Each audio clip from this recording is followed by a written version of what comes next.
3 and 4. We're scheduled to be at 4%, which is pretty amazing because we have a deadhead Fed here. I mean, this guy, the head of the Federal Reserve, is a stiff. Fascinating. You know, I feel like Trump's obvious mental decline would be a lot less obvious if it wasn't for the fact that there's nobody screening his fucking tweets anymore. You know what I mean? Like, nobody's standing around him making sure that he's not presenting his worst to everyone. Everyone's seen this, right? It's not new. It's from 2 days ago. 2 days ago, that's old news in the modern media environment. There has never been a president that has worked as hard as me. My hours are the longest and my results are among the best. I've stopped 8 wars, saving many millions of lives in the process, created the greatest economy in the history of our country, brought business back to the United States at levels never seen before, rebuilt our military, created the largest tax cuts and regulation cuts ever, closed our open and very dangerous southern border when previous administrations were unable to do so, and created an aura around the aura of Sakuna around the United States that has led every country in the world to respect us more than ever before. Da da da da da. Despite all this, the time and work involved, the New York Times and some others like to pretend that I am slowing up and maybe not as sharp as I once was or am in poor physical health, knowing that it is not true, knowing that I work very hard, probably harder than I have ever worked before. I will know when I am slowing up, but it is not now. After all the work I have done with medical exams, cognitive exams, and everything else, I believe it's seditious, perhaps even treasonous, for the New York Times and others to consistently do fake reports in order to libel and demean, quote, the President of the United States. I wish it was possible to sit every Trump supporter down and make them read this out loud and then have them explain how they're not insane for supporting this guy. Like, no, defend this. You know? Be real, they can't read. Yeah, I suppose. The thing that's most embarrassing is that the New York Times and other quote-unquote liberal outlets have actually done basically nothing to cover Trump's obvious physical and mental decline. Remember how much of a big deal it was? Joe Biden's? Trump is more far gone than Joe Biden ever was. Like, easily.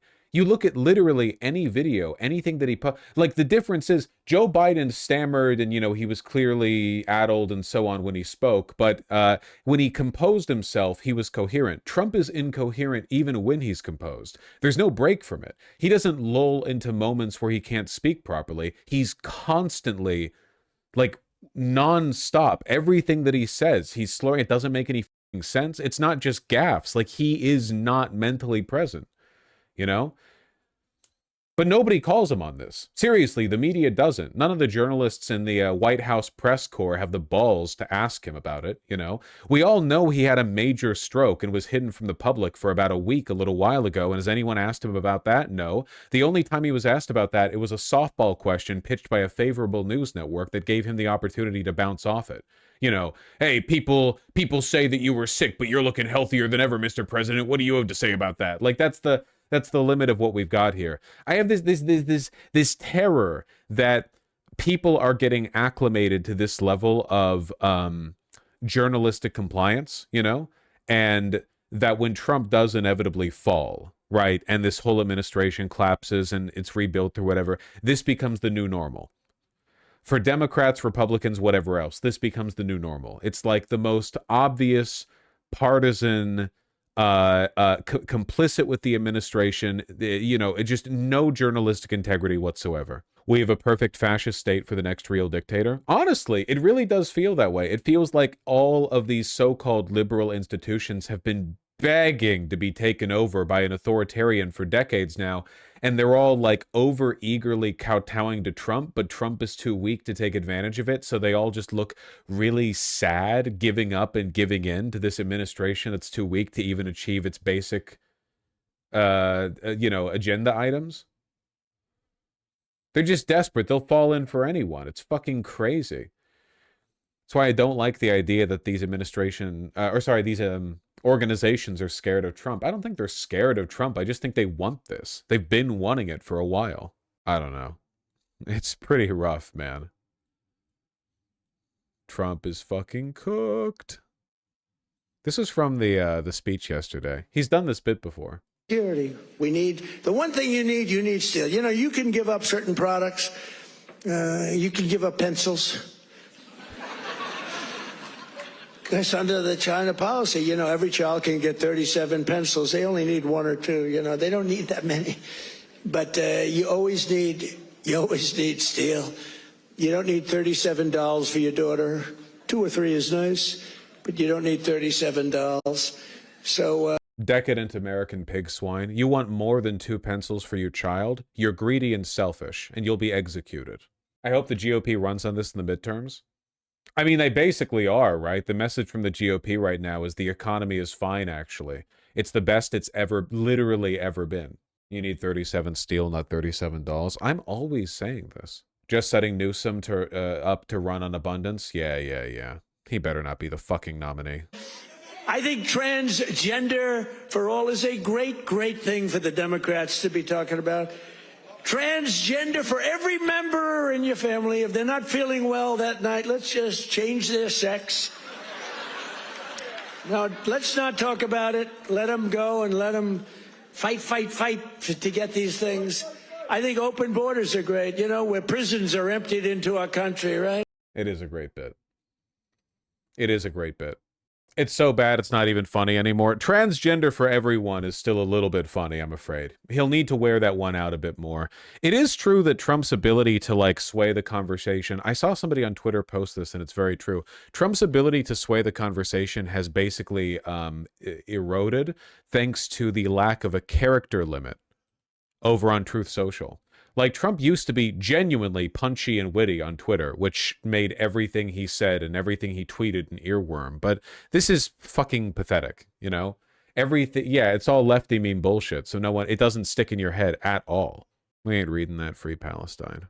I don't think he could be snappy anymore if he wanted to. Thank you for your attention to this matter. Make America great again. That's true. God, I fucking hate Gavin Newsom. I'm sorry, it's not relevant to what we're talking about right now. Does it get better or worse if Trump just dies now? I mean, the problem is that, like, the Democrats have absolutely no plan for taking advantage of any kind of collapse within the Republican Party. Whether it be Trump dying or Trump becoming so obviously unwell that they have to do something about it, or J.D. Vance stepping up or whatever else, the Democrats aren't really positioned to take advantage of it. The Democrats are still historically unpopular right now. People are voting for local candidates who are Democrats in spite of that. But people's opinion of the national leadership is still historically low. I don't really think they would do anything with it, you know? I think we're locked in the torment nexus for a while, at the very least. I think that our greatest hope in the long run is we need to run out establishment Democrats and allow the center left to left populism to sort of saturate the party from the ground up until eventually there's just nobody left who would vote for somebody like Chuck Schumer. You know, nobody below the age of 30 would vote for Chuck Schumer. Just none. That person doesn't exist. Maybe the most, like, freakish, wonk, neoliberal globehead types on Twitter, right? Just the most insufferable people, but not real people. You know, Harry Sison. Yeah, exactly. My boyfriend would find a better boyfriend. You deserve better. I don't want to have to wait decades and decades, though. Trump admin banned usage of woke fonts. The Calibri font, is that woke? I'm learning this today. I'm sorry if I haven't kept up on the discourse. Is the Calibri font woke? I didn't realize. It is woke? Okay. Yeah, when I see that Calibri font, I sit my white ass down and I listen. Call the use of the font in official department paperwork a wasteful example of DEI. Marco Rubio said this? Man, I used to think that Marco Rubio was competent. I used to think that he was one of those, you know, cutthroat, deep state, do anything for the, you know, do anything for the cause if it means getting to nuke Venezuela type guys. What is he doing wasting his time with this bullshit? Oh, okay, they're reversing. Oh, okay, it's a State Department specific thing. Reverse the State Department's official use of Calibri, which had been implemented through a 2023 Biden-era directive. Starting on Wednesday, the department's using Times New Roman 14.5. 14 point? What? So Trump can read it? Okay. DEI for old people, yeah. That's pretty funny, though. Oh, hold on. I hear... You okay? I'm hearing from my beautiful partner that they are in fact okay and are just coughing a little bit, with no regard whatsoever for how their coughs might pick up in the microphone. Very selfish. Calabrese a font in the, quote, humanist style. Maybe that's why they consider it woke. They consider it woke because Biden put out an order. I don't know, whatever. Ridiculous.